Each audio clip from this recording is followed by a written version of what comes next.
Okay. All is right with the world, Pastor Jeff.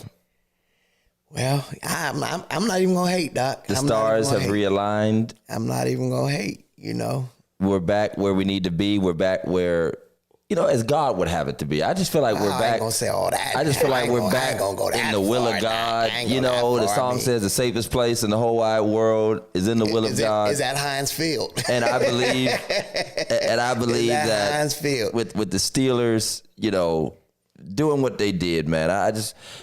Give all praise and thanks to God for his goodness and mercy. If you look at it, Cleveland has never beat the Steelers at Heinz Field since Tomlin has been there. I didn't know that. I thought they beat Ben in the last game. Remember his last game? Was that at home for y'all? Was that a home game for y'all? I don't remember that. I thought they beat Ben when it was supposed to be his last game, and it was a horrific, it was bad. It was like a funeral. Yeah, but well, whatever the case is, they won today. All that yapping 2 weeks ago, man. Well, we gotta yak sometimes. You gotta give us a little something. Y'all yap and woof. Right, we woof. Wasn't much woofing today. After that first touchdown, wasn't no more woofing. We was woofing after Jameis threw that touchdown. But that was it. Yeah. Man, it was good. We couldn't kick no field goals, man. That's, right, yeah. You guys got to get rid of it. I almost, send Elias down there to, They should have got them people that be kicking for charity, like, for $100,000 at the college football games. Go grab one of them soccer players from Africa. Listen. Somebody, Jesus. Pablo Ruiz, somebody. The last time the Browns beat us in Pittsburgh was when they knocked us out the playoffs a couple of years ago. Wow. But as far as the regular season, they haven't beat us. We're 19-0. Man. Well, just to clear that up. Well, we had a phenomenal tailgate fellowship at our church again, and Jeff stopped in. He looked at the score and just walked right back out the door. Wait. You know what happened? No. Let me tell you what happened. No, let me tell you what happened. I'm walking in. You saw the TV. No, I'm walking in, and there was a Caucasian lady walking out. She's like, the Browns just scored. We're winning. I was like, cool. So I walk in. That's why I raised my hand like, we winning. So I'm looking at the score and it said 13. She had it wrong. And y'all was winning. She had it wrong. I was all hyped. That was a decoy. As soon as I walk in, we missed. That was a decoy I sent out just to fool you. I figured. You sent a Caucasian lady too. I trusted what she said. You got to start trusting the white people, man. You ought to know better than to trust a man. What she said. You ought to know better than to trust a man. Well, welcome to Religiously Incorrect. Marlon said. Marlon said the Browns had Ray Finkel. From Ace Ventura. He already wanted comments tonight. He already wanted comments. Oh my God. Comedy. Well, welcome y'all to Religiously Incorrect, and we are brought to you by the African American Community Fund. The African American Community Fund, established in 2020 at the Foundation for Appalachian, Ohio, supports Black-led and Black-serving organizations. Something else came up there. What was on there? Throughout the 32 counties of Appalachian, Ohio to elevate the quality of life and address disparities in African American communities. Check them out at www.appalachianohio.org or call them at 740-753-1111. We love you, Mr. Bynum. He know what's up. Jeff, would you introduce our guest? Go on ahead and let the world know who's sitting here. Guest, one of my great friends. Most of y'all might know her already from Shop Talk with Mel. Straight out of the Yo. Straight from the Yo. My girl, Miss Mel. And she got the hat on. She killing the game. She brought together the Steelers and Macho Man Randy Savage in one fell swoop. I saw that. I was like, oh yeah. I love it. Killing the game. Give my wife one of them joints. Woo. Yes, sir. Give it welcome, up. Welcome, Mel. Welcome. Everybody throw them cyber hands up. We're sorry we missed you guys last week. You know what? After that O State loss, we were just in mourning for a while. Yeah. But, Scott, we're sorry. Jameis asked the week before to be delivered from interceptions, from pick sixes to be specific. And the Lord has not heard his cry. He needs to go back to the altar and tarry a little while longer. Yes, sir. And let's see, the Browns, they did draft a kicker from Ohio State. that just opens up a wound. It's just bad all around. I mean, That's painful. Hey, you know, it's back. But here's the thing: we gonna rep. We gonna rep no matter what. You know what I'm saying? I got to give it to you. We gonna rep. Browns fans are the most long-suffering, supportive fans I've ever seen. Got to give them respect. I had to stop. I was standing on chairs and everything. I had to stop. I realized nobody has sent me any Christmas checks from the church yet, so I feel like I need to chill out. You know, I can't mock them too much. I'm like, wait a minute. I ain't got one card in the mail yet, so every time I start mocking people, I lose zeros off. Absolutely, Doc. Absolutely. So I'll try to be good. But after that, it's on. It's on. After that, it's on. Yeah, hey, we ain't gonna be there though. So, well, first things first, Pastor Jeff. So our first little subject today is a tragic one, but we got to discuss it. Got to talk about it. And that is the assassination. We could only call it an assassination of one of the top executives of the United Healthcare Group. I don't know if you guys have seen this. This happened right in the downtown area of Manhattan, right in the middle of Manhattan. His last name is Thompson. Was Brian Thompson? Brian Thompson, I believe. Yeah. He was shot by what it looked to be an assassin. I mean, dude had a silencer. I mean, this was like a movie. Now, here's the thing. Here's the thing that got me about this whole assassination. The cops are looking for the killer based upon encrypted messages on the fragments of the bullet fragments.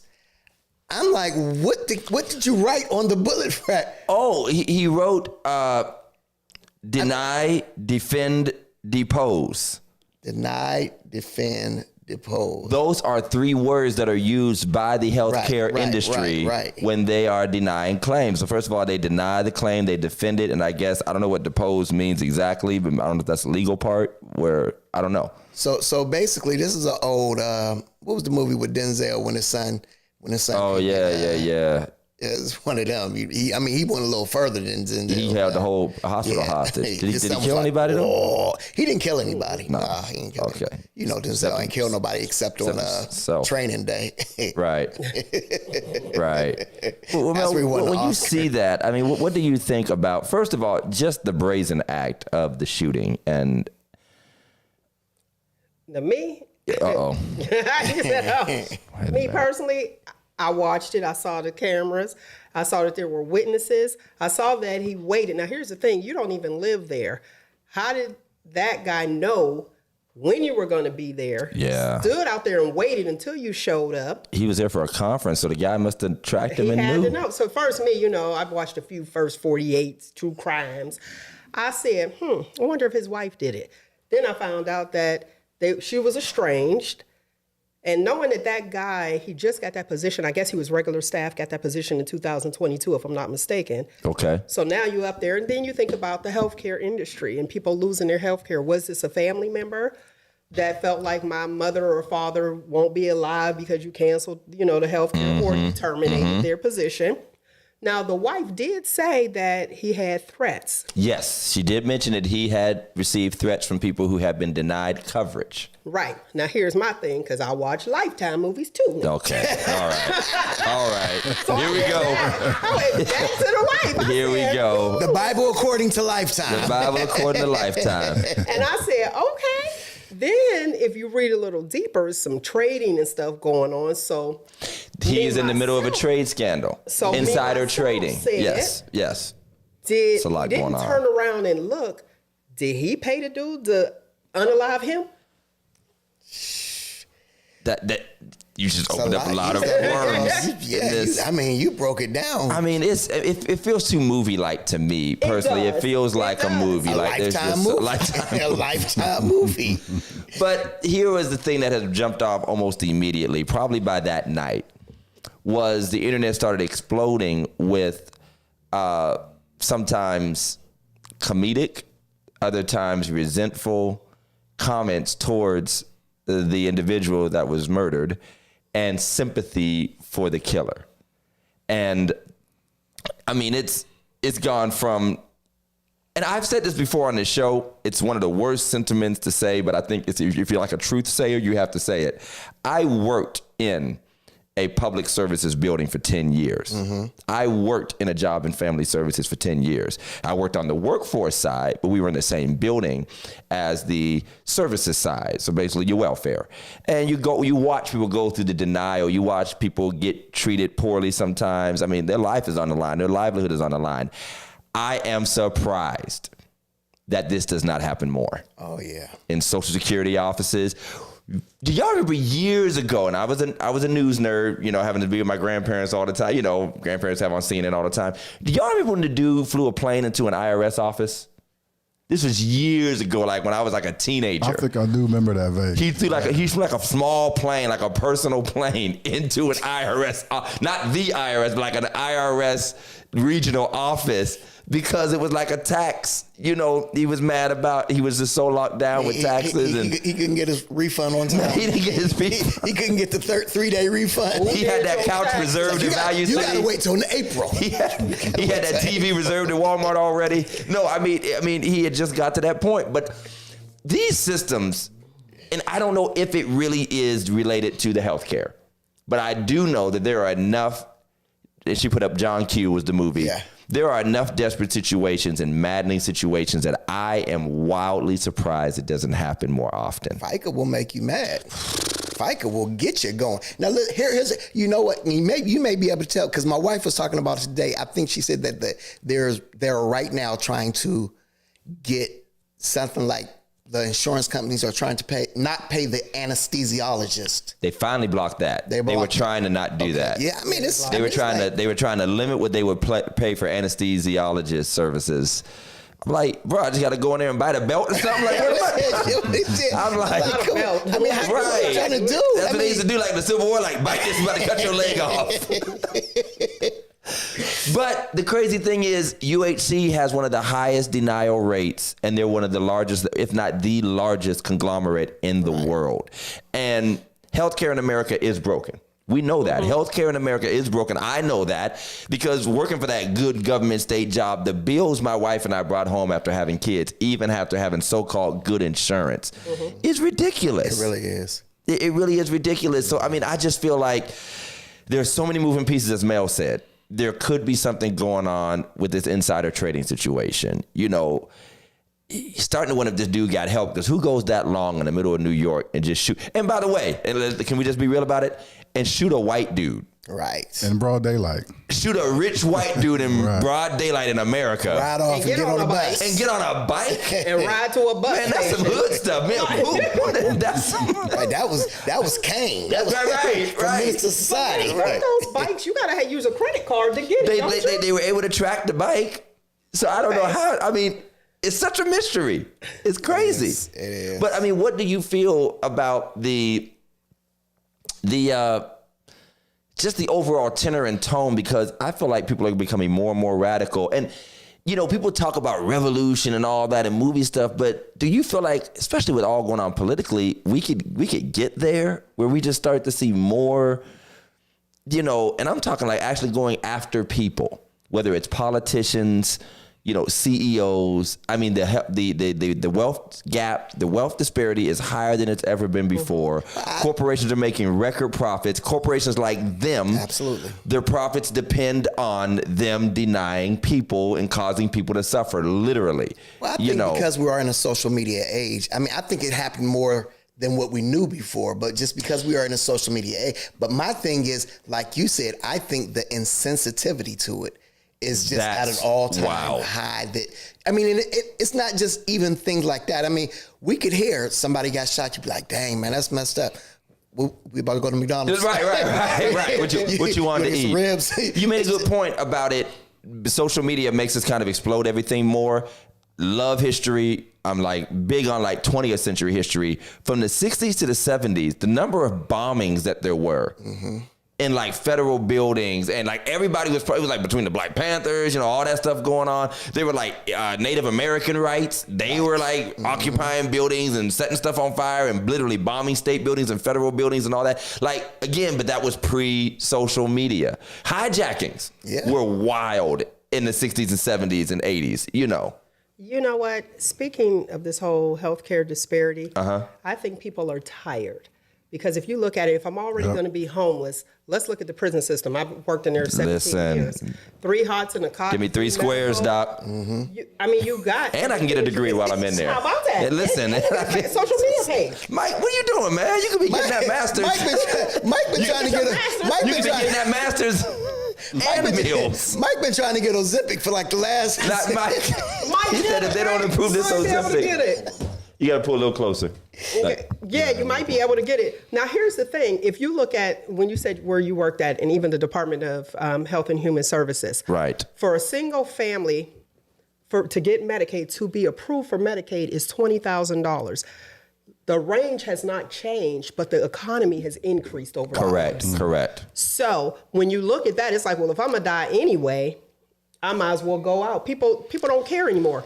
Because of that, somebody asked me at work, no lie, just for my medical supplies itself, $2,000 a month. And it's a little over that. I'm just scaling it down. Right.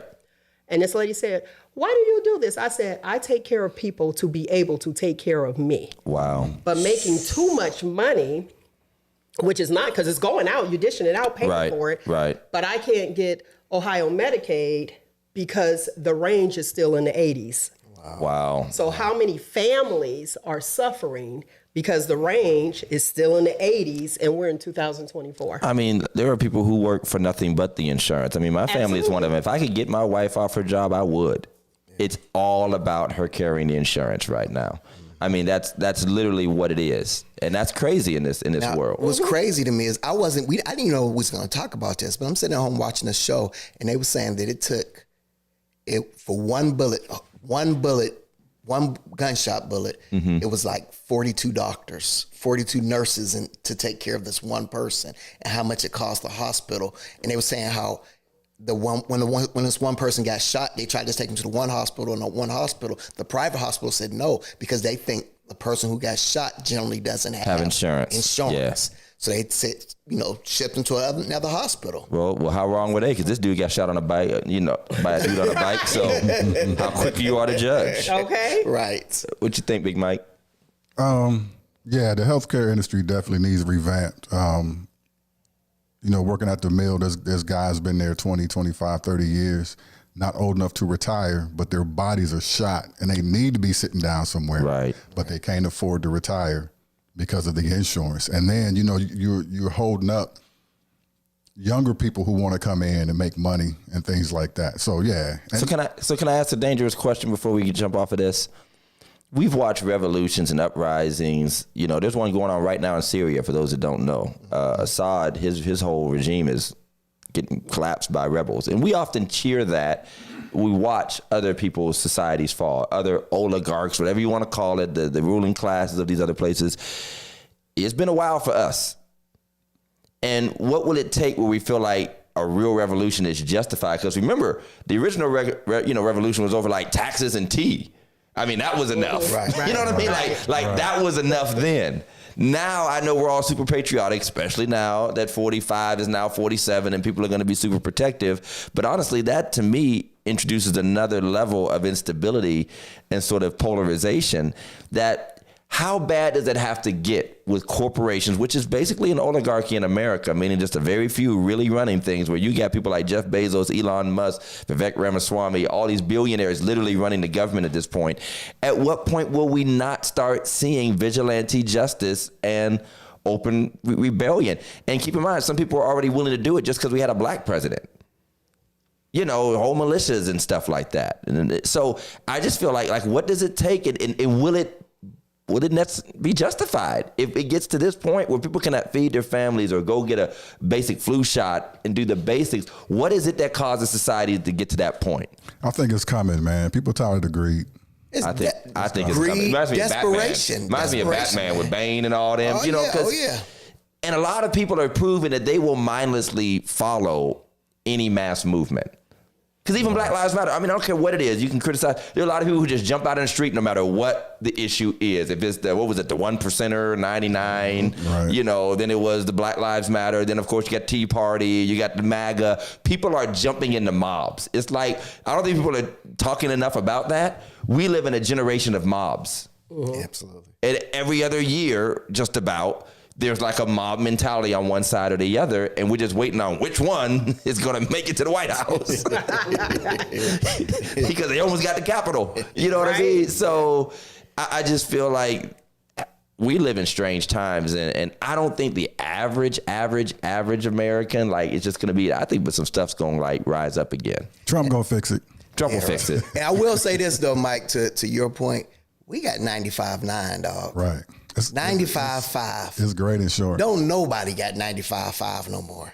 Man, I don't even know what that is, but it sounds good. 95. I mean, since I had my heart You need to attack. call Second Baptist and talk to them about 95.5. Since I had my heart attack, I take 6 pills a night. 6 pills a night. And I got to get them probably about once every 2 months. And the only pill I got to pay for out of all 6 of those is the aspirin, because you can buy it over the counter. $4 every time I go get my pills. Bring me a job application to Wheatland over here. With them still price tax. They got great and short. Nurse in the medical school. Listen, y'all need a chaplain. He says, can it be justified? What are you willing to justify from the pulpit? You know what? If you look back into history, that's not a new question. It's not. Ministers and pastors, white and black, have taken sides, on rebellion, absolutely, revolution. And honestly, that's an American thing. That was a very American thing. I mean, ministers were getting up talking about, we need to undo ourselves from the tyranny of King George and this, that, and the other. Let a black preacher say that, they coming from my head. But I think when people's lives are truly, genuinely being harmed, I don't think any minister wants to see any harm come to anybody, but we know the realities of war. But unfortunately, it has not been right here on our soil in a long time. So it would be such an out of the way prospect. Yeah. But I think the chaos might necessitate ministers taking a stand or a position one way or the other. Now, Mark Cuban started that online pharmacy. You guys hip to that? You know what? I need to look it up. Yeah. I mean, the price, you save like 80, 90% on some medications, and they send it straight to your house. Right. Wow. Yeah. I was watching him on a podcast. They're all just sugar pills, but still, I mean. No, he has medicine for, for cancer, for heart, for diabetes. Viagra's the big one, of course. And but all kind of stuff, man. You go to your doctor, you fill out the information. How much is Viagra, Mike? This cat. I have no idea. Give me a couple more years, I'll tell you. I knew it. Give me a couple more years, I'll tell you. I knew it. I was you got enough kids, Doc? But I was watching him on a podcast, and he said that he's coming after the healthcare industry next. So we'll see what that's like. He'll be next. All right, y'all. Thank you for tuning in. We know we got on late. We're going to try to give Mel some time to talk about what we talk about tonight. But first of all, you already know what it is. It's time for Meme of the Week. Meme of the Week. Meme of the Week. Welcome to Religiously Incorrect, ladies and gentlemen. Meme of the Week. Meme of the Week. Thank you. Send us your memes of the week. Meme of the Week. Meme of the Week. We are, these are all jokes. We are just playing. All right, so check this out. I found this one very relatable, though I don't think I've quite gotten here. I've only had just a couple mild experiences like this. But every pastor has had to be the fussing preacher at one point or another in his life. And my man embodies this. I was your assistant pastor for a while. I know how many times you fuss. Go ahead, I'm sorry. Oh, man. Okay, so, sorry, Scott. Killing this guy was wrong. All right, back to the meme of the week. I think that's assumed, but okay. We called him a murderer, so that's pretty bad. But okay, watch this. My man embodies this perfectly. Let's see what we got. Angry pastors be All right, like. everybody sit down now. Sit down. I was at the cologne store the other day. I want you to see this. Beautiful. And I was speaking to the manager of the fragrance store, the perfume cologne store. And he was telling me how good this smells. And he wanted me to check it out and to see how it smells. So he was bringing the bottle to me. Listen to me. As he got closer to me, I started to get a whiff of something that did not sit right in my spirit. We are in the cologne store, and this man's spunk shifted the place. This man did not smell like this. This man smelled like boiled baby wipes, step team boots, high school book bags, the devil's mama's back fat. You know the devil's mama fat. She the reason why the cookie crumble. You bet not say amen, because you missed the message. I'm sick and tired of Christians walking around being a direct contradiction to what Christ stood for. How you Christian, but you mean? Love thy neighbor as thyself, but you hate people. Do unto others as you would have them do unto you, but you a liar, you a cheat. Y'all ain't saying nothing to me. I'm talking to you church folk, because you ain't Christian. You're somebody that come to church. You bet not say amen. You stink type of person come in here and shout, roll around the floor, and then walk out, don't say nothing to nobody. There's no fellow in your ship. You bet not say it. There's no fellow in your ship. First of all, that's my boy. I love that dude. Yeah, I love that cat. Yeah. He is great. Yeah. But we all been there though. Oh yeah. But he made up a whole illustration for it and talked about the devil's mama's back fat. That's a whole nother level. That's a whole nother level. But I like that because, I mean, I watched my father say that one time. One time he directly addressed somebody who kept saying amen real loud, and he just went in and was like, and the one saying amen real loud is who I'm talking to. That's a George Johnson. That's a George Johnson moment. By the way, happy birthday, Pop. He turned 77 yesterday. Turned 77. But, I mean, that's that old school fussing, preaching. You know, you walk in and see the look on the preacher's face, you know they about to get it. Everybody's about to get some. Choir and wrong. They did not care. Did not care. Right. And you better come up to this altar and pray when it's over. Yeah, I said it. Yeah, I said it. Yeah, I said it. I'll say it twice. I'll say it again. You can't fuss no more though, man. No, fussing is a lost art. Yeah. It's not the way they done it. Not the way we got to be encrypted with our fuss. Yeah, we got to go offline. Yeah. Yeah. You got to go offline. Shut the mic down. You got to go offline if you got it. Yeah, we could be back in a little bit. You know, I got a message for the house. I got something I need to say. You tell your person at the end, we're going to cut it down. I still got something to say. I'm going to tell Mike, we need to have a glitch this Sunday. we need to have an issue. But no, I mean, how does it feel when you feel like, do you feel like it's out of order for a minister to do that? Oh, I think sometimes it has to be said. I think sometimes you got to say something that needs to be said, but I don't think it's, when you're talking directly to a person, that's what used to talking to one person. Yeah. And everybody know who they're talking to. Everybody knows exactly who you're talking to. Y'all getting pregnant up in here. Some of y'all 6 months pregnant now. Male.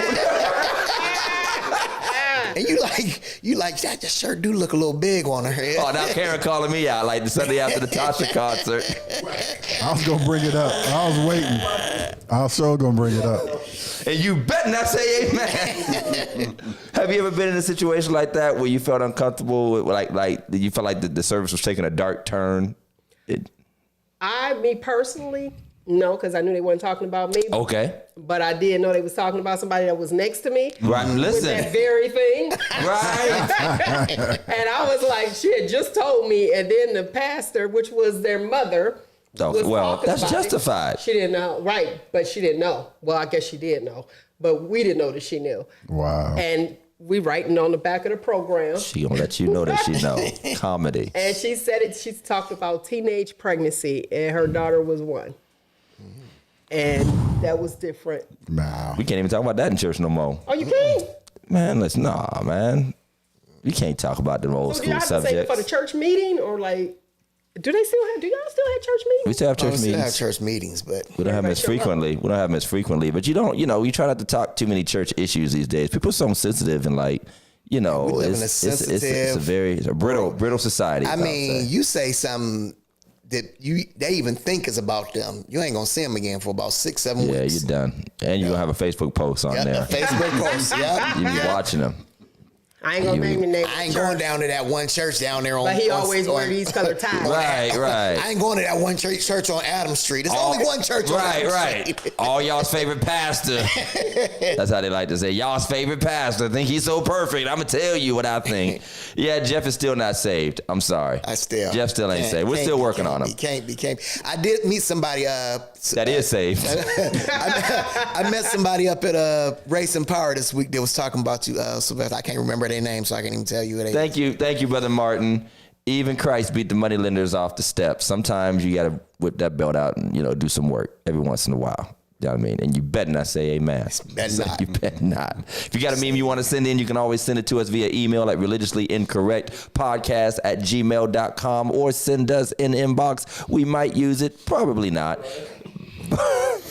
A lot of the ones we get, we've already played or they've been all over the internet. We try to look for stuff that's slightly fresh, but it's getting harder and harder because church jokes have become just so played. I saw another white versus black church, and I was like, this is like a 30-year-old joke. Let's go back. Cyclical.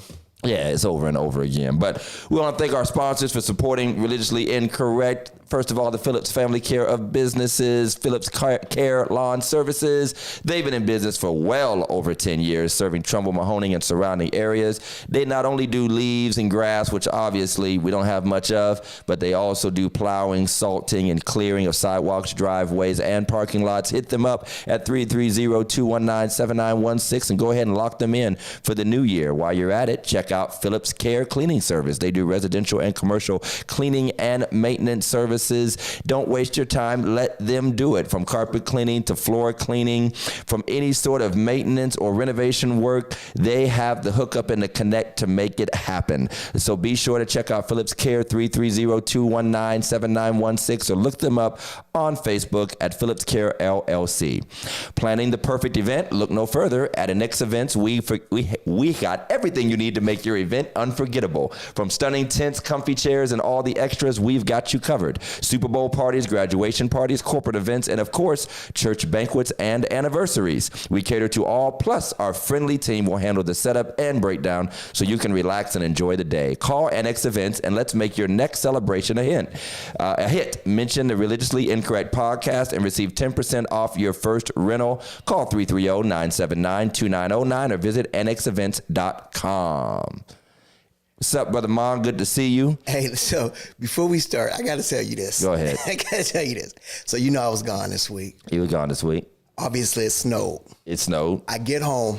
I got the only driveway full of snow. My wife ain't left. She ain't moved. My car is just surrounded by snow. So I went up to Dollar General, and I bought 5 bags of that Milton snow. Come on, man. You just going to throw it on the snow? You just gonna throw the melt on the snow? Hey, I ain't had no snow this morning. You ain't gonna have no driveway in the spring either. You ain't gonna have no driveway in April either, by the way. Hey, we carrying in snow all in the house. That's comedy. Hey, I wasn't about to do it, Doc. I said it. You wasn't doing it. Better call Fernando. You at least could have just drove your car in and out of the thing a couple times. Not because everybody else snow is gone and everybody else driveway in our neighborhood. I'm hilarious. Like, the one black person. They know. The one black person. He said, there goes the neighborhood. The corner lot, too. He's black and lazy. All right, Mel is here because we are talking chivalry. Chivalry. Is chivalry dead? We call the show Ladies and Gents. And I guess that's a good question. Are there still ladies and gents? That part. Wow. And by the way, this is not a conversation about transgender people. We're not talking about We're not. I'm just saying. So go ahead and save your protest for another day. We'll give you a reason to be mad, but tonight is not that night. Sure enough. We are talking about the relationships, and to be frank, so I mean, might as well throw it out there. I guess it does revert back to traditional gender realities, number one. Absolutely. And then traditional gender interactions. Look how nice that was. Gender roles. Let's call it what it is. Gender roles. So how do you feel about the current state of male and female relationships and how we're seeing the dynamics play out, whether it's dating or just basic interaction, how people approach and speak to one another? What do you see as some of the dynamics that are sort of marking our generation right now? That the women are being the head of households. Okay. Being the breadwinners. And actually being in the male position. Women are projecting a lot of masculine energy. A lot of strength, a lot of account. Okay. And some people tend to misinterpret you being a boss at work to being a boss at home. But when you're a boss at work, you don't want to be a boss at home. Are you sure all of them feel that way? I'm going to say about 99.9%. So they want to be a boss at work, but not a boss at home. Not So about do you that. feel that is because they were made to do that? Because of the man not stepping up to the role? Let me say this. What age, let's go with that first. What age range are we going with first? Well, I think we're talking about the more mature crowd. Okay, so so we're 40 probably and talking over, like 30 to a 40? 35 and over. Yeah, like a 30 and over crowd. Yeah. Okay, so you have, I'm not going to say everybody has like a male role model in their household. I'm a firm believer of if you don't have it in your household, we usually look outside for our role models. Okay. So with that being said, men are not being men anymore. They're trying to take the back seat and the more lax role. I see that. And I see it more often than not, even with, different women that I talk to, even the 30-year-olds. Guys don't want to go to work. They like, oh, I quit. Excuse me. Okay. So men don't want to work. Yeah, and that's the issue. But somebody got to pay these bills. Right. And we are not, especially if we have children, we are not going to let our lights get turned off because this clown don't want to go to work. But women want to have a mate. So it don't even have to be the good mate, the great mate. They just Right. happy to have a dude to just have on their arm, and it's sad. Because I was going to counter when you said, this, but it doesn't feel like these bummy men are hurting for women. They're not. They're winning. So I guess when's the boycott start? I guess then, because I think that's the thing though. Because as long as me and some of my guys I know, we've talked about this. One of my best buddies in Tennessee, we often talk about how it feels like the harder you work and the better you try to be, the more slapped in the face you feel because these bums are coming behind you. And they're getting all the respect of somebody making them a plate and somebody letting them have the car and letting them, whether they're good in the bed or whatever, that's all that matters. But those long-suffering old school husbands, and I think some of them guys look at that and like, why should I be the simp? Why should I be the sap? Why should I go to work every day and bust my butt for a woman that won't appreciate me when I can just jump around, do what I want to do, lay in with this one, that one, and the other, and somebody's going to accept it, usually pretty well off and pretty pretty. I started off with that whole, I need a rough neck. That's it. Okay. That whole, I need a rough neck. I That's want a it. hug. You know what I mean? You want that rough neck. You do. But you want that nerve too. So you have to say. Hey, you can't have We ain't both. the same, Doc. I'm telling you. I'm telling you right now. Rough You neck can't. nerd. No. Only way you can have a rough neck nerd is when Steve Urkel get into that time machine Turn and the turn the stuff stuff on. No, you can't. No, you can't. Not homosexual. not homosexual. Yeah, homosexuals, yes. That's Or those comedy. couch surfers. The couch surfers, Doc. But here's the thing, just like, and you guys are the men, so you let me know if I'm right or wrong. You like to chase your women.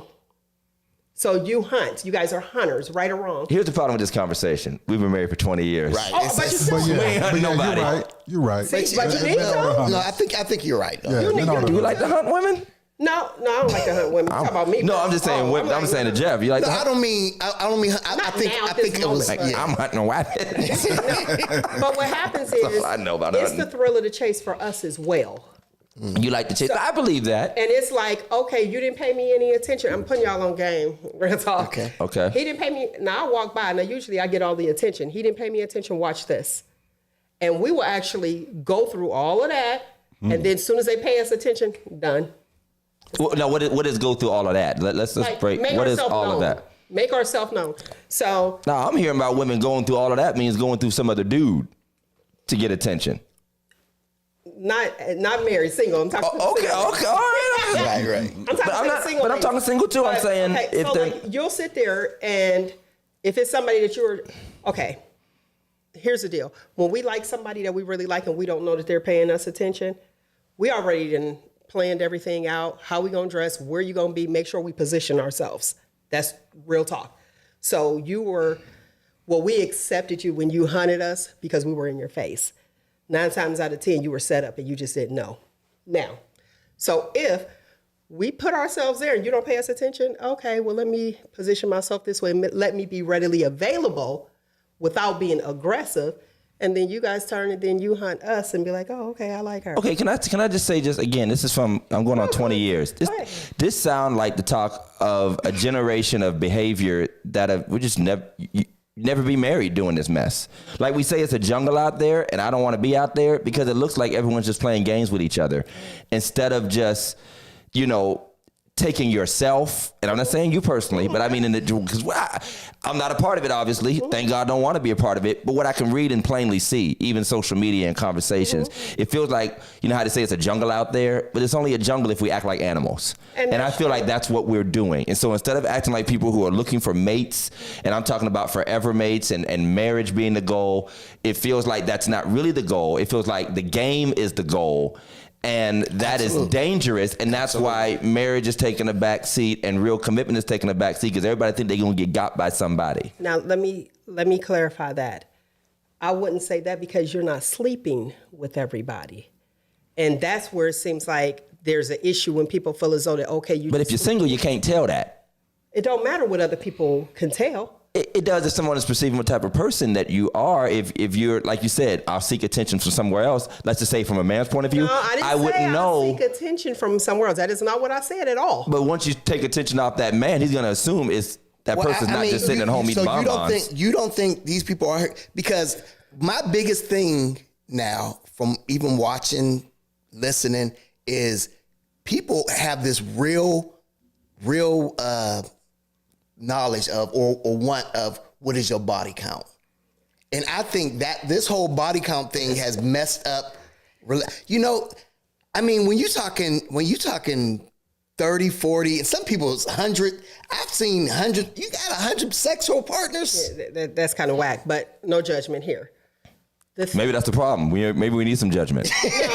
No, but maybe we need to get some shame back. Okay, let's back up a little bit. So 40 and over, and I'm talking the as is, because no, you just didn't drop out the sky and become a virgin, and here we go. If we took people as they are, like an old car, I'm sorry I have to use this analogy. I feel it. Like a used car dealership, as is, then okay. But when you get older, you know what it is that you actually want and what you are looking for. So no sense in playing the game. And the part that I was telling you about as far as like how women and how we choose our guys, I was just giving you that as an analogy. Okay. To say, hey, this may be it. Now, when you're married, I've been married. I've been married young. Okay. I did 10 to life, got out on good behavior. Okay. Comedy. But the thing is, it's like, okay, been there, done that. What happened? We grew up and grew apart. So, and both of us living with our parents and coming out on our own, I found out that I didn't know this person. Okay. Because I knew him with his parents, he knew me with mine. So then it's like, okay, let's grow together. Like, I don't think this is it. Now, can I stop you there? You sure can. Because that's always been a dynamic. But it feels like at some point we just started deciding that not keeping the same dynamics we started with is not worth maintaining marriages for in general. Because a lot of people came right out of high school, right out of basically not being with a whole lot. Nobody counts, really. And I'm not saying people didn't go out and have their little wild days, but it was mostly, I really don't know who I am, but that's the whole point of growing with someone. But we keep taking growing with to growing apart. If there isn't some crazy scandal involved in that, which often is, unfortunately. Okay. But I just feel like we're just too loose about the concrete, lasting nature of relationships, period. And that's why we have this idea of choosing mates, and I know what it is, and I know what I want. And as much as we talk about this, like you're saying with the 40 and up crowd, they're doing just as bad or worse than the younger so-called foolish kids we see out here still searching. I mean, I'm a preacher and don't go out, and I can clearly tell that people in areas like ours are just cycling through each other at 40 and 50 and 60 years old. It's almost obvious, like it's evident. I don't even have to be out there, don't even know that scene. But if you have a brain and can just see, it is very clear that people are playing Ring Around the Rosie with each other after they got all this knowledge, they got all the right Facebook posts, share all the right videos of all this wisdom, and still getting wham, bam, thank you, ma'am, later on all the time. Until, they might not get exposed, might be super classy about it, but it's not changing the dynamic. And I think back to the theme of chivalry, that's why there's this lack of true respect and honor for one another, male and female, because I think everybody really knows what's happening behind the scenes.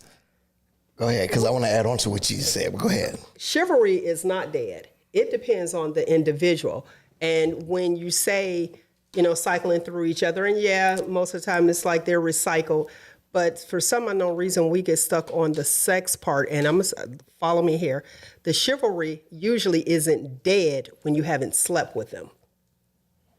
Now, if they already got it, if this is what you're coming for, the cookies, and I didn't gave you the cookies and you didn't work for it, then that's a problem with me. Okay.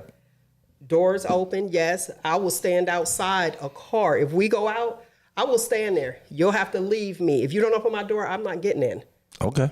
It's what we actually tolerate and say, okay, I'm not going to sit there and be like, oh, he about to leave me. Let me get in the door. Oh, no. Obviously. You have a standard and you're going to stick to it. And Stick to that standard. Right. I feel it. Right. So to go off what you said, because you said as an old car, and I just believe that nowadays people aren't buying cars anymore. They're leasing with an option to buy. Ooh, leasing with an option to buy. They're leasing with it, and they're not sticking with it. I'll stick with you for 10 years, but once you get old, I'm about to upgrade to a new model.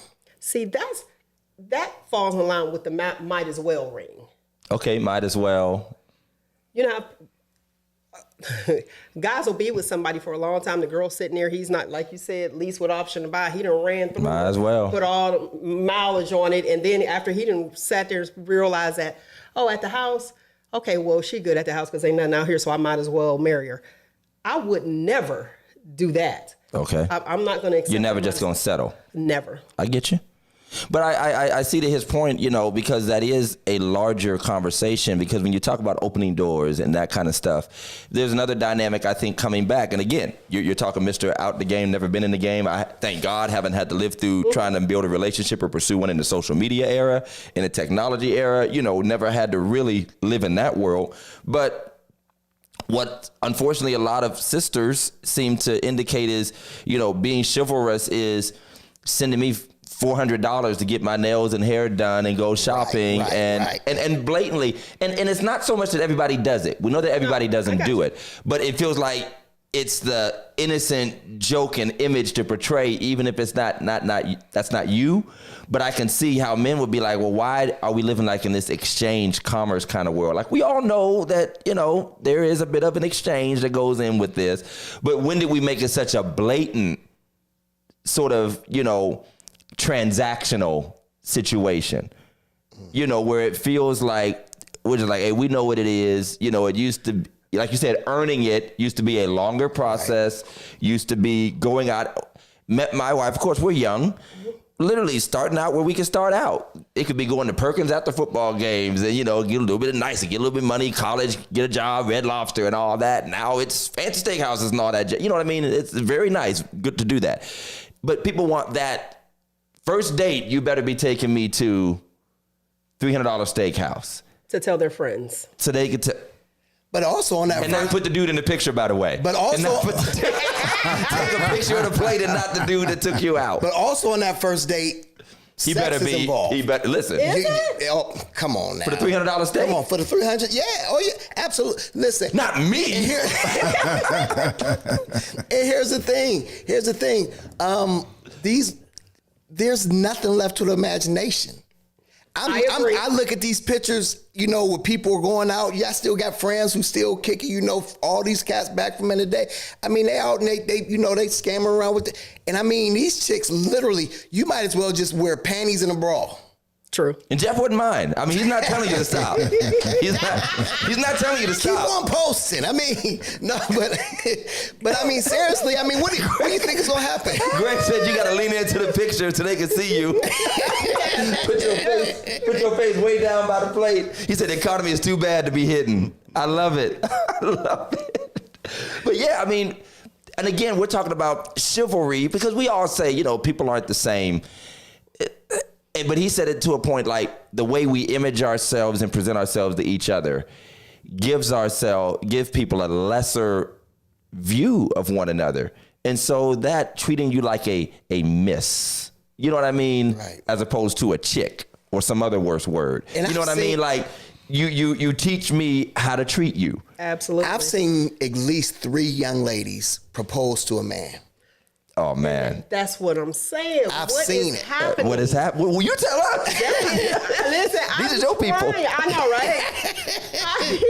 I'm trying. I'm like, what is going And now, on? is it wrong?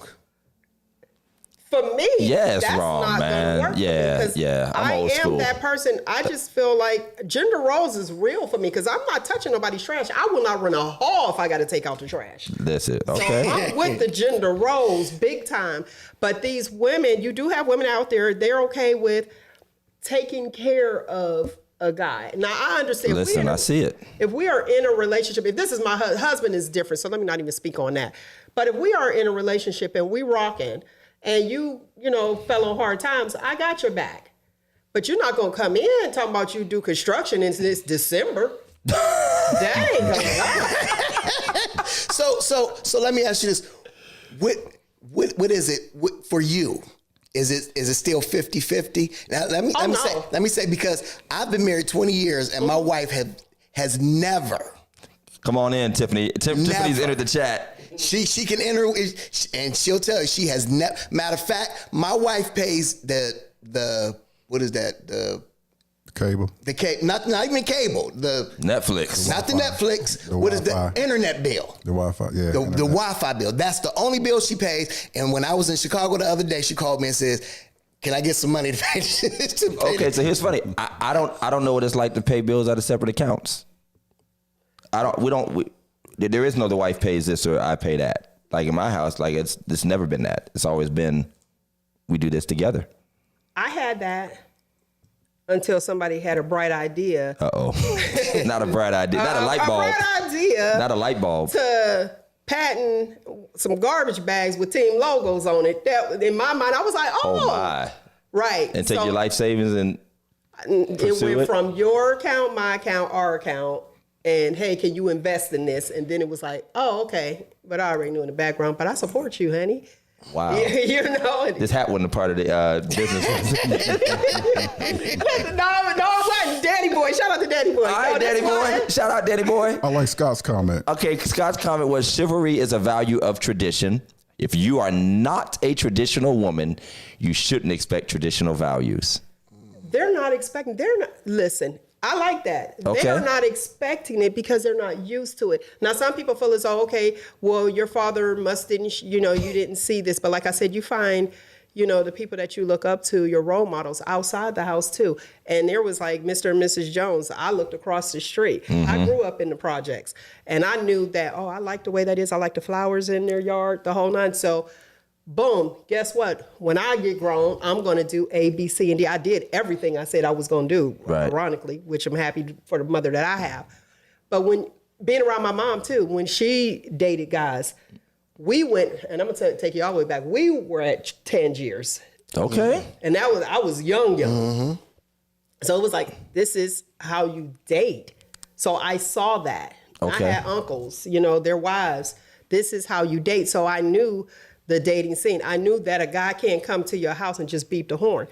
I had to stop Okay. my own child. Okay. When this young man pulled up and she was like, "Oh, my ride, here we go." "Oh, no. He comes to the door." Oh, we need to meet. And where my husband, he's in military, so he wasn't there at the time. So with that, it was like, no, let me teach you. And then the young man apologized, but he didn't know. Right. So that's what's happening. And there's a lot of men that don't know. There's a lot of men that don't know. And the question does become, what is a traditional man and woman? I think that the roles of a man being the primary provider, and primary provider doesn't always mean make massively more money than the other person. Right. But the primary burden for making sure everything is together and making sure things work. And by the way, that takes into account that the female in the relationship, the woman in the relationship may be better with money and may be better at that. It might be her gift and not his. He might just be the type to not be very responsible.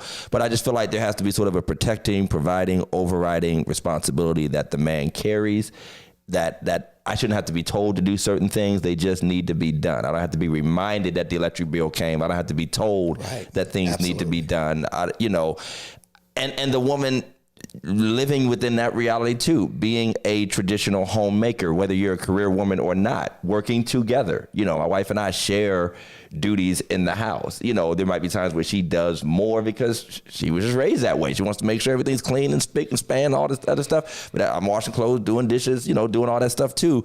But there's still just this feeling that there's a man in the house and there's a woman in the house. I do feel that sometimes we've seen these arguments and fights where because the woman is making money and can have their own and do on their own, they kind of sometimes remind the man of that. That's whack. In no uncertain terms. And that often creates a contention because that man is still yearning for that traditional kind of, and whether he's living up to it or not, some of them are, and some of them struggle to. It just feels like it doesn't help the one who's struggling. I'm not talking about the bum, but I'm talking about the one who's struggling, learning, didn't have the example, but they want to be that man.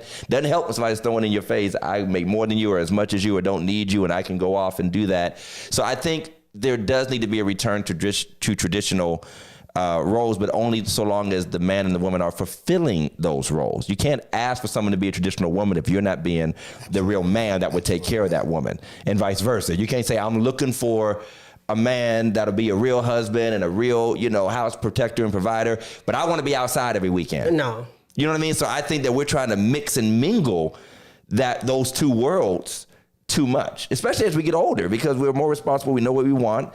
And I watch it in others, and I'm like, those worlds don't mix. Going out and drinking and partying and this, that, and the other. The most of our parents used to do is go down to that same little bar, that same little Elks, that same little card party or whatever, and then be back. But this whole like, I'm getting on the party bus, or I'm getting ready to do this, and I'm 45, and I'm still talking about I'm looking for a lasting relationship, but I'm still literally hopping around. That's, to me, grandmother twerking on a double-minded man. You know what I mean? That's what I was about to say. Grandma's twerking with granddaughter. That's what I was about to say. Because a lot of grandmothers, mothers, and daughters are at the same club. You know, for me, my daddy didn't teach me how to, you know, take care of money. He didn't teach me what a budget was. I had to learn this as I went. Right. And as I got older and learned it, then I started to, you know, take on some of those traditional values, but I didn't have them.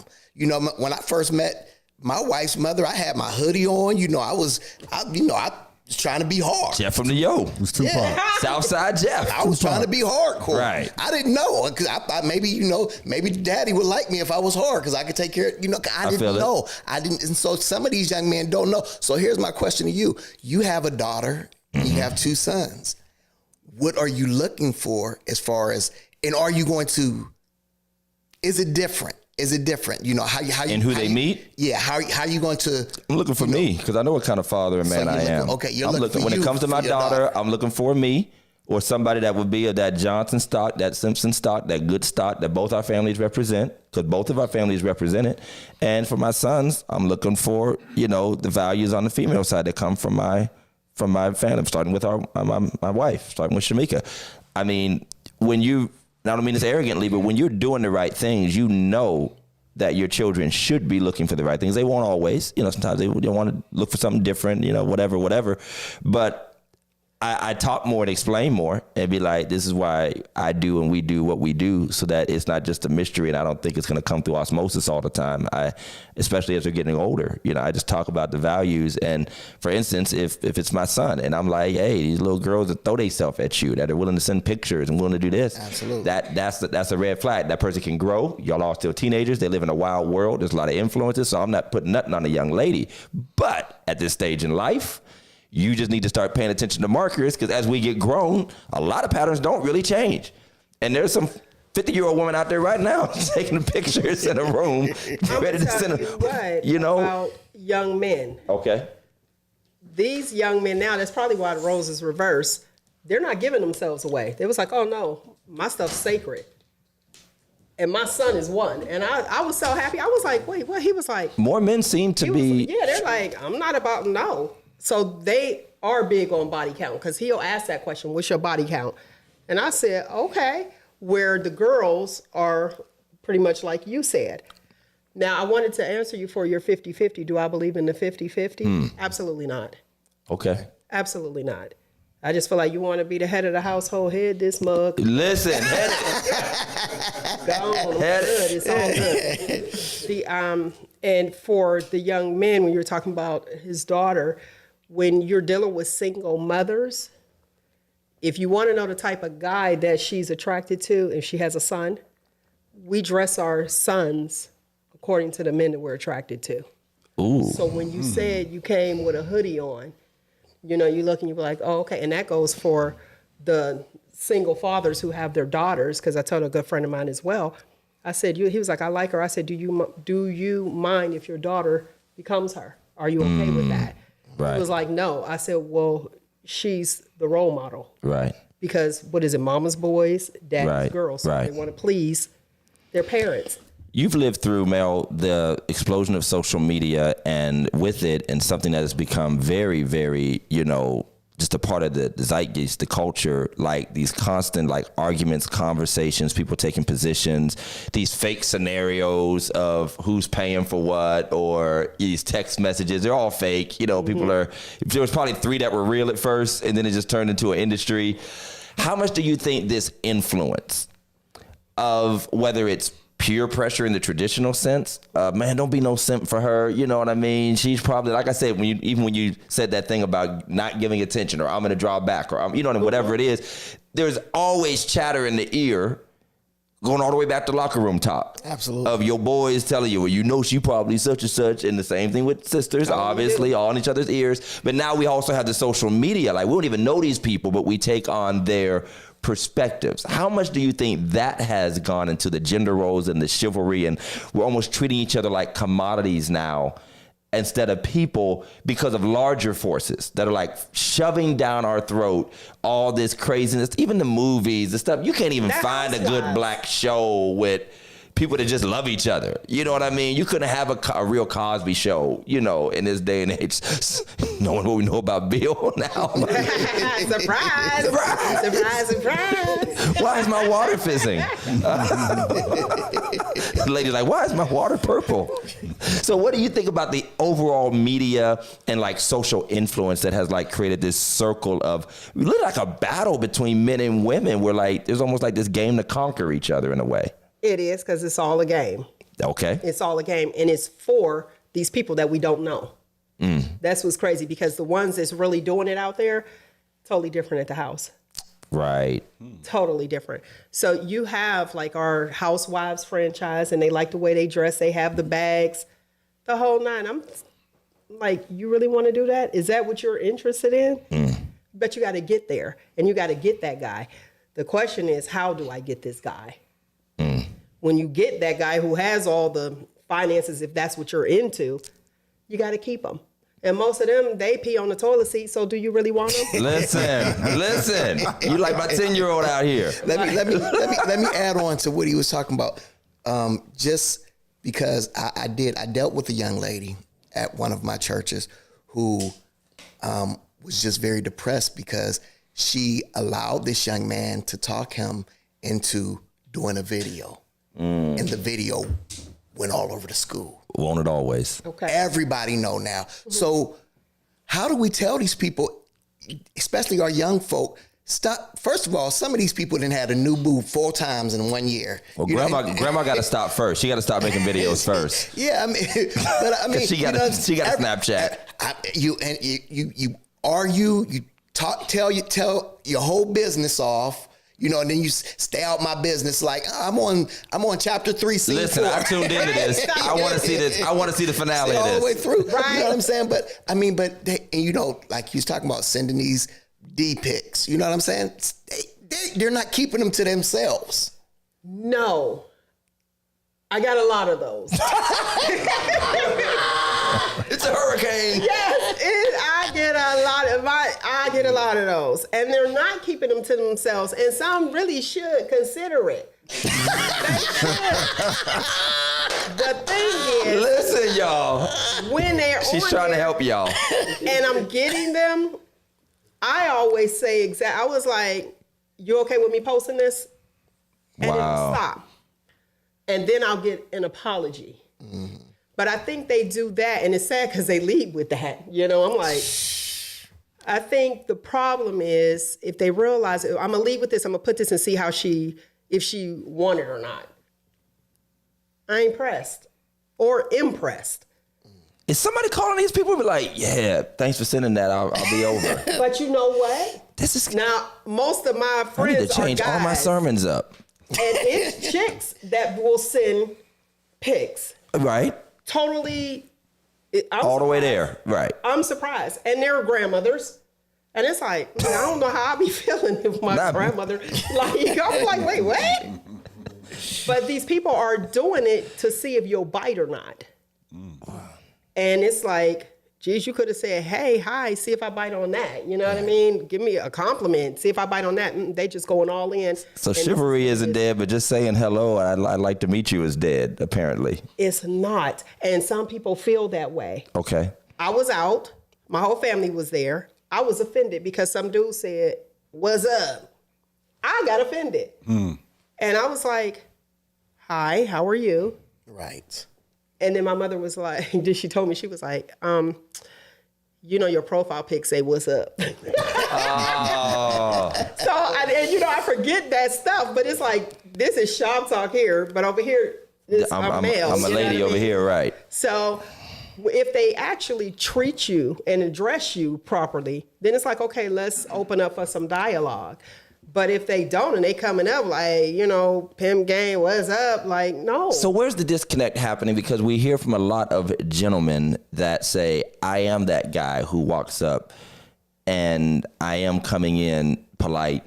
I'm coming in, hi, nice to meet you. My name is such and such. You know, I saw you from around the way, whatever. And whether it's inbox or whether it's in person, they are the respectful one.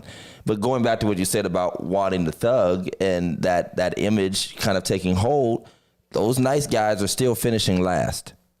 They feel like they're finishing last. Now, is everybody like in the wrong room and all the nice girls are in the wrong room with the wrong guys and all the nice guys are in the wrong room with the wrong girls and we need to create like a club called Nice Guy, Nice Girl, and only the polite people are allowed in? I mean, because thank you, Sonia. Courting seems to be dead, but it seems to be rejected. So you got, from the male perspective, I see two things.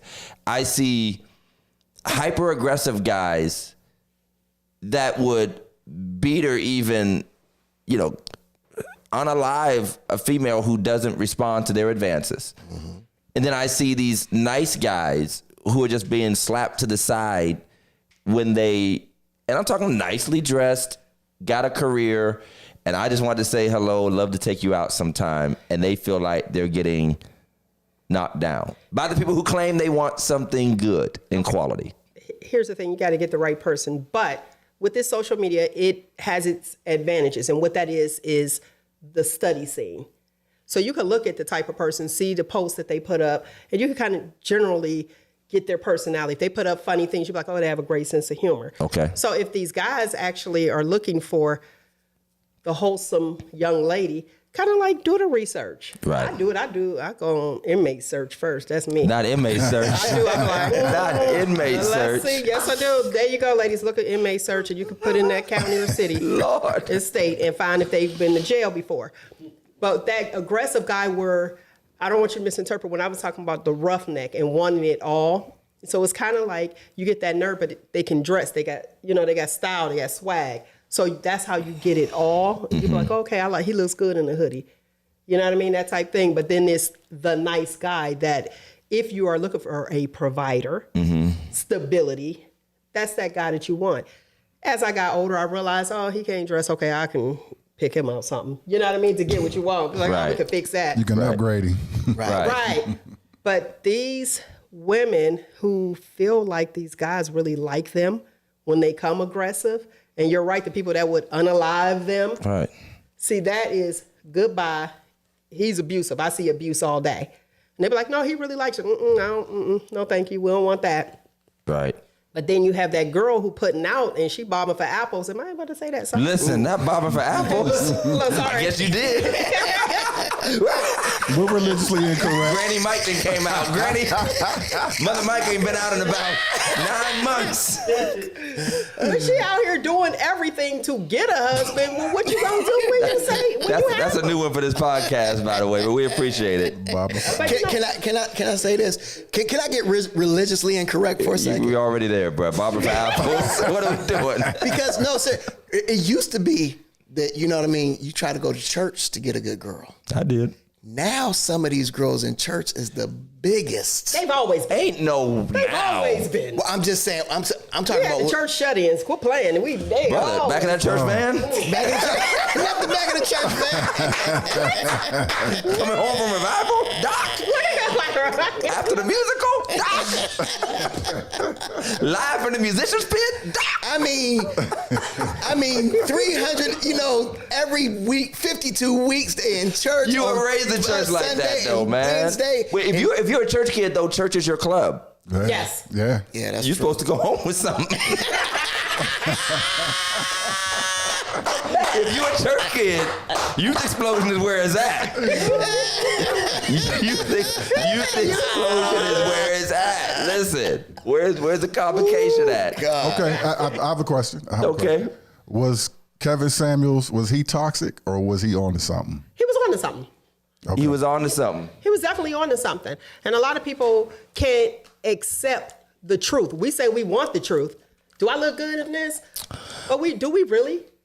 Yeah. Can you handle the truth? Yeah. But I have a question for both of you guys, if you don't mind. Okay. It was said that men will sacrifice their happiness for their family, but women will sacrifice their family for their happiness. Do you agree or disagree? Say that again.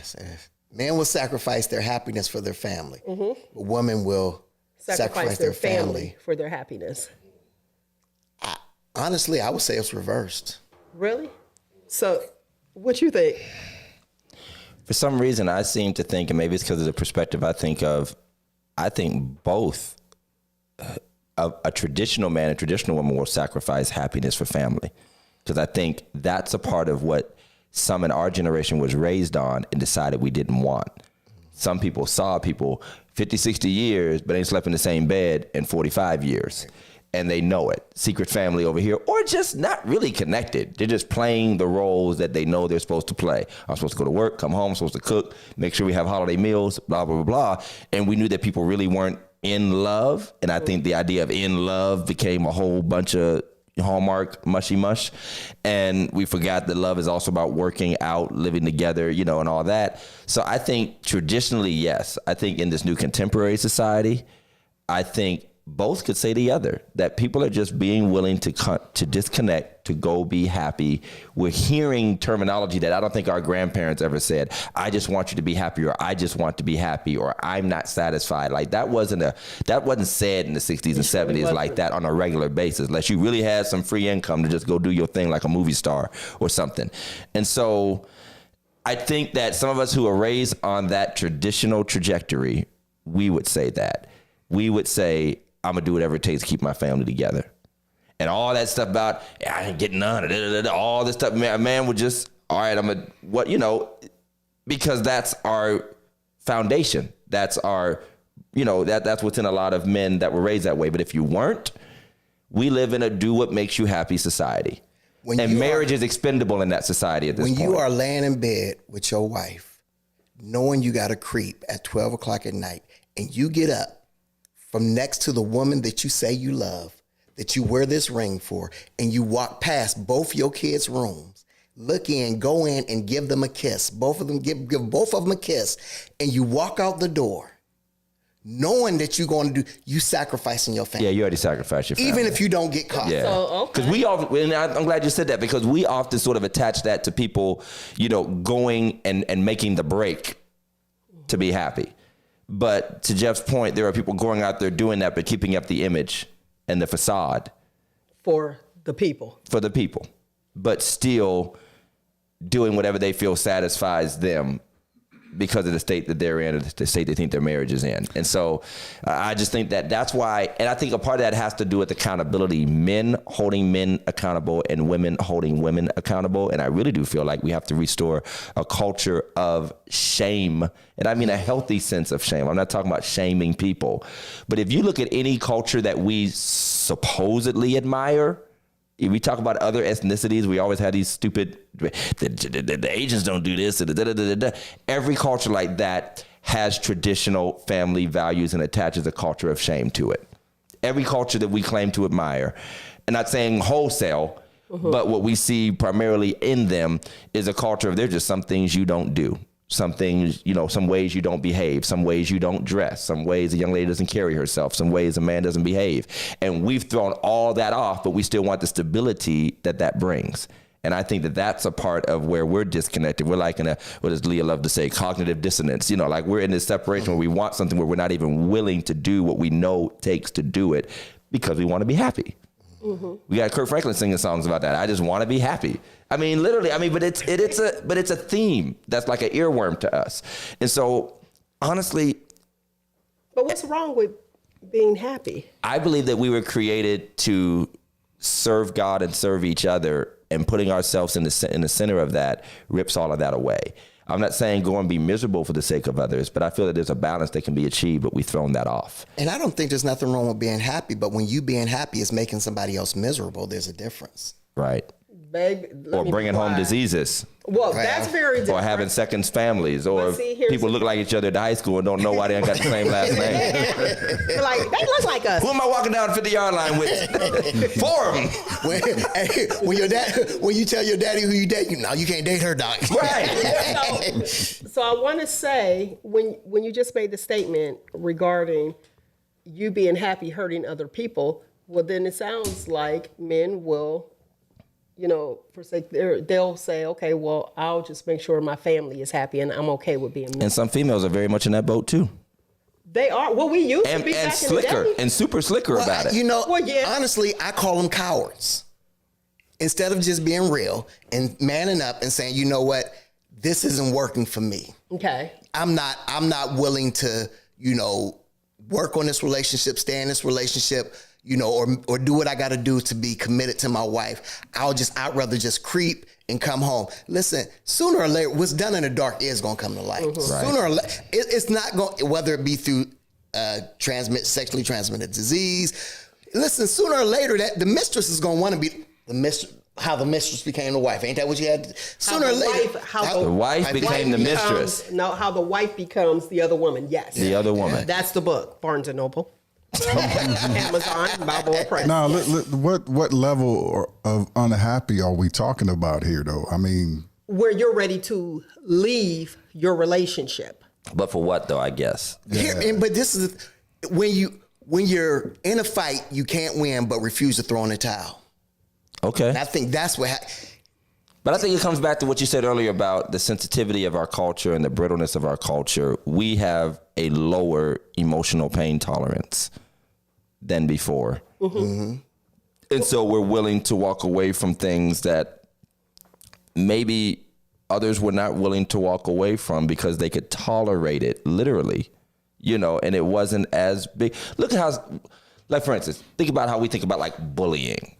You know what I mean? Like, we were so, man, we weren't raised on no PSAs about bullying. Right. But obviously, it's a serious problem for children, and for some, it has created absolutely devastating effects.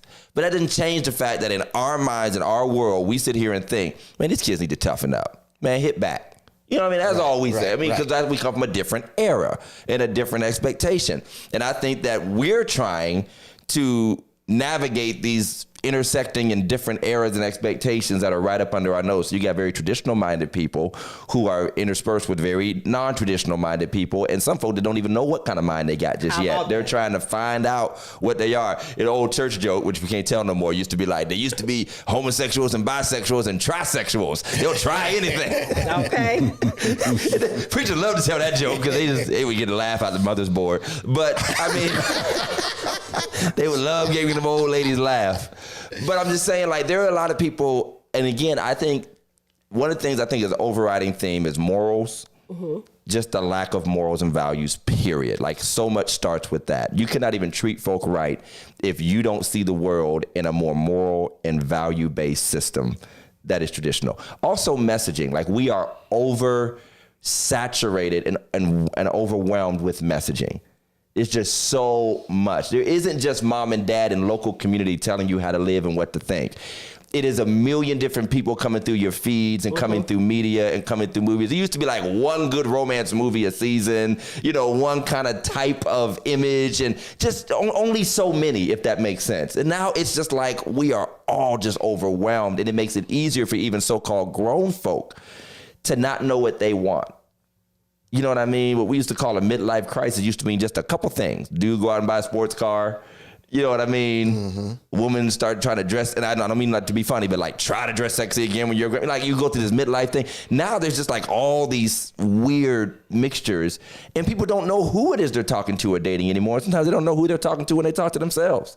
They don't know what they want.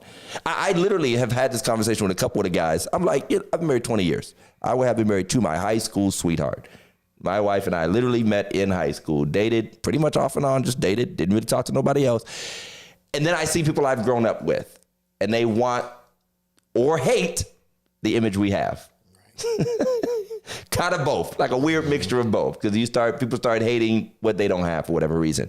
And I ask myself, if I was theirs, would they appreciate what they have in me? And if my wife was some other guys that didn't end up with what we got, would they really appreciate it and be willing to settle down and be that role and stick to that thing for 20 years like we have? Or is it just an ideal and a fantasy that they love to live out through someone else or hate in someone else? And it's just easy to look at from a distance, but it's a lot harder to actually commit yourself to living through. And I think that's something I asked, okay, that's still a nice looking girl. What if I wasn't married? Would that person actually for real appreciate a working man and an honest man and a Christian man and all that kind of stuff that doesn't cuss, doesn't smoke, doesn't drink, doesn't do all this stuff, don't want to be outside? Would they really appreciate that, or are they just talking? And how many dudes have probably tried to approach them that they rejected, and then they went somewhere else and got slapped around? So, that's my take on, like, again, we're mixed with so many messages. And we're both at 20 years. I'll be 20 years, January 1st, 20 years. But let's just be honest, 20 years wasn't always easy. Correctamundo. It was not always easy. We had some fights. I've slept on some couches. We have. Slept in the kitchen floor. It's the kitchen floor, not the kitchen floor. Under the table, Doc. But I woke up the next day and said, "We gonna do this. We gonna do this. I ain't going nowhere. Listen, we gonna drag me out of this piece. We gonna we gonna sit separate sides of the room, house, whatever it is. But I ain't going nowhere. Right. See, and that's good being married. You say that, but in dating, the guys aren't leaving because they feel like every time they leave a relationship, they lose everything. Now that is true. That is true. Yeah, having to start over. And I mean, I readily admit I cannot relate because I've never had a deep relationship with. Very good, because the dating pool got pee in it. Listen, pee, doo-doo, a little COVID-19. It's got a little bit of everything. I want to end on this, and I thank you so much for being with us, Mel, and we're really coming up on it. Thank y'all for hanging out with us as we started late and we going late. But the image that we portray, there's a lot about people not really being their true selves. Put it this way, we live in a filtered society. Uh-huh. And whether it's that filtered picture on Instagram or that perfectly contoured makeup and that dude that's got his beard colored in just right and shaped and might have a man weave and everything else, is it harder again to respect one another for who we are and who God created us to be and the real inward person when we cover ourselves so much? Like, I'm grateful to have grown up in the natural era where women were just naturally beautiful, bushy eyebrows and everything. Like, it wasn't all, you know what I mean? The stuff that we saw that kind of shocks us because we know how we were raised. I saw a picture, I want to say, of like three nice looking ladies, clearly from the 90s. And the caption was, "I see why dudes was crying in the rain singing songs to these women." You know what I mean? Because they were just so naturally fine. But does the whole BBL contoured face culture, the whole, and the men too, has that created like an objectification of one another to the point to where we know we're just putting on a show for each other and never really going to get to know each other, so there's no deep connection to have? There's a word for that, dysmorphia. Okay. And that's an issue. It's an issue. Because real talk, you got to lay down next to this person. You ain't going to have, you got the main course, but no whole face will be on the pillow when you wake up. Right, or no edges, none of that stuff. It's like, who am I meeting? I think people need to be their authentic self. That's why I go with the as is. Right. This is who I am. This is my hair. this is it. Take her swimming, Take Doc. it- right. Take her swimming. The first date. First date. Ladies, take him to a coffee shop. Take him to the. Take him to a coffee shop. Make sure he got a shot of espresso so he can keep talking and then you can hear what he's saying. Hear what he's saying. I love it. She said, "Look Yeah, like I a think clown." that people need to just be their authentic self. Find you, embrace you, and love you. And then I think everybody will have who they want. Okay, I got it. That's major. That's major. You wanna add anything, Pastor just Jeff? add, especially for the young ladies, listen, check their credit scores. Bruh. Brothers got eagles you could jump off and land on their credit score. FICO is your friend. Yeah, I mean, you down here 500 credit score, can't got to go to buy here, pay here. Credit score read like blood pressure. That buy here, pay here. Yeah, that buy here, pay here. Talking about I got a BMW for $3,000. Listen, Dr. Floetta, you already said a word. You already said a word. Women, I didn't want to go there because What she say? She Women said look like drag queens and all that makeup. Lord have you mercy. can't tell who the woman You is can't who the man. listen. Some don't want to tell. Okay, let's keep moving. But they identify as a person. They said, okay, I try myself. I don't ever want to be that person. I love that hope. They butts don't match the thighs. Thank you, Janine. It'd be a clear drop off. This whole new skinny jean. Clear drop This whole new off. skinny thing for brothers. So the answer is, at the end Ladies of the be wanting day, to press charges on their jeans. chivalry is not dead if you are dealing with the right people and putting yourself in the right situations. Absolutely. I have a question Go ahead. for Mel. Any advice to men who have gone through situations they're not financially secure at the moment? They're trying to get it together, but they're trying to meet a young lady who will kind of meet them where they're at. Because it seems like a lot of times women are looking for somebody stable, somebody, that has things and, situations like that. But again, there's a lot of men who are going through and they still trying to get it together, but they want somebody. They need Welfare somebody office, that got dog. their Go back. out in the parking lot and look at that chick shaking her head, looking at a denial letter. That's your girl. Go to the maternity ward. If ain't nobody in there helping deliver the baby, you just go in there. Push, baby, push, baby. You got it. Oh, but No, actually, I'd have pappy. to answer that question, it's really not about finances to most women. How can you help me save money? Because you could come in like, okay, you cutting the grass, you're not doing like Jeff throwing salt out on the snow. You're shoveling On the snow. whole yard. I can fix this. What's your goals? What's your ambition? Because you might have somebody who is in the middle of trying to be, they're an entrepreneur and getting their stuff off the ground so you can see the future. A lot of women, it's a good woman behind every good man. That's correct. So we'll sit there and we'll invest. It's just that person that's trying to couch surf because it's cold outside and income tax season coming up. Ladies, don't get jacked for your income tax, okay? Listen, ladies, trust that man. He's going to flip it for you. No, don't listen. Trust that man. Johnson, don't listen. If you ain't tithing, go on ahead and trust that man. It's one or the other. Either trust God or trust that man. Trust God. But for real, it's not that. It really isn't, especially when you're dealing with a woman who has her own. Mm-hmm. And we are not looking, most of us aren't looking for somebody to make a come up on. Because sometimes you just want companionship, especially over 40. And it's like, okay, I already have this. Can you take care of yourself? Scott said cap. That's it. Scott said cap. Now, when Scott's saying cap, white man Scott saying cap, it's serious. He I said think it's a lot. I think it's a lot it's to that always because about I think a finances. lot of these young ladies they'll go out and they'll try to marry potential, and the potential never. You say young ladies, we talking over 40. Well, some of the old, Yes. But I think ladies over 40 will kind of make a quick decision whether or not they want to take that path, and they'll probably attach a bit of a timeline to it to decide whether or not that person. Listen, if you over 40 and talking about you, I'm about to get a record deal. About to get it. Listen, we don't need no more rappers. We need electricians. Sir. We need plumbers, doc. Absolutely. The city is hiring. Put your mixtape down. Pick up a job at. You can't even read Mother Goose. What we looking for? The 95.5. That's correct. We need that 95.5. But for real, honestly, people need to understand, especially men, if it's somebody that you really like and you feel like you don't have what you think that she needs. See, a lot of guys think that they know what that woman is about and they really don't. Okay. Approach. Because even if you're not in a relationship, you might be good friends. And Okay. then, they can school you on that. Okay. Take what you can get. I love it. I love it. I can dig it. Well, let's thank Mel for being on the show. Let's throw some hearts, some likes, some claps. Karen said, no, I need the dollars. I need this. Sorry, P.O. She said, I got to get this wig split. Got to be good.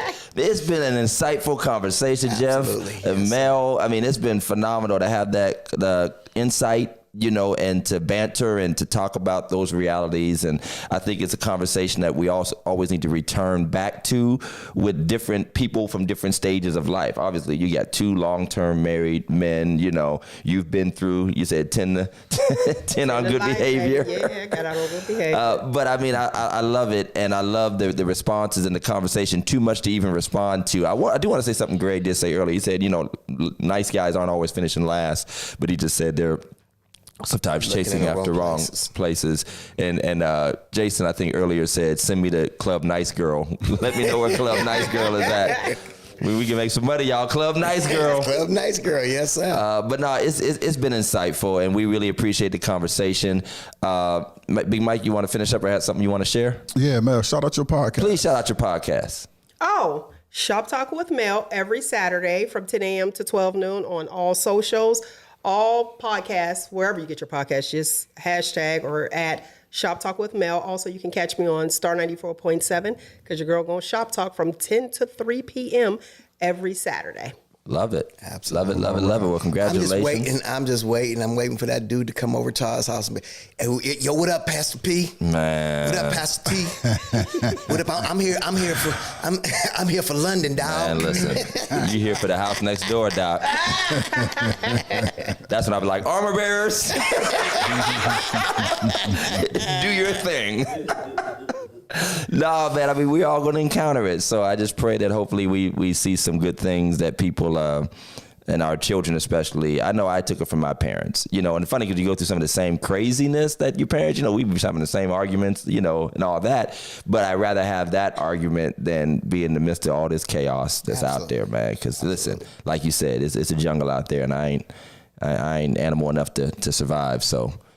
We appreciate y'all watching. If you would like to follow Religiously Incorrect, thank you so much. Make sure you hit the like button, the follow button on Facebook, on YouTube. Subscribe, check your alerts, make sure you know we're on. We have over 5 years worth of content. I know you're going to find some shows. Can I shout out my Aunt Rosie and cousin Shawnee who watch us faithfully all the time. They don't be on here making a lot of comments, but Aunt Rosie is the matriarch of the family, and they sit down and just watch the show. And I love y'all so much. Love everybody who taps in. Our audio will be up on all platforms within the day or so. We love all of you for following and joining us for Sunday night service. And big shout out to Dr. Angel Dela Cruz and First Lady Charlene, who stopped through Warren last week. Right, and we didn't get a picture, but they stopped through Warren, came to church, we went to dinner, hung out. You was already gone. You was down there. But it was a great time. We love you guys, and we're glad you were able to come out. And that hat is nice. It is. Thank you. We're talking about the yellow one, not the orange one. It's dope, and I'm a Cleveland fan. It's dope. Speaking of which, this is the debate. What is y'all mascot? Right now, it's the dog. This the first one. Who is that? This is the elf. This was the first one. This is where it started. Elf? This is where it started, baby. Sometimes you got to go back to the beginning. What in the Keebler elf kind of? How was that a brownie? And don't tell me that was a little black man 90 years ago. Listen, I don't know what it was, Doc. I ain't gonna lie. I just bought the junk. Somebody had a debate. Hey, and this was expensive. Is you guys, or are you guys, I don't even know what I'm saying anymore, the elf, the dog, or the helmet? Because nobody seems to know what y'all real logo is. It's still the dog pound. Right now, it's the dog. No, they said the dog is actually unofficial. They just made that up when they did the dog. Next year, pound. They might change it to the it needs to be Jameis. the Cleveland giveaway money. Famous Jameis eating chicken wings. All right, y'all. Thanks for watching. We love you guys. Take care. Until next time. Peace out. Peace, y'all. Take it off, my guy. I love it.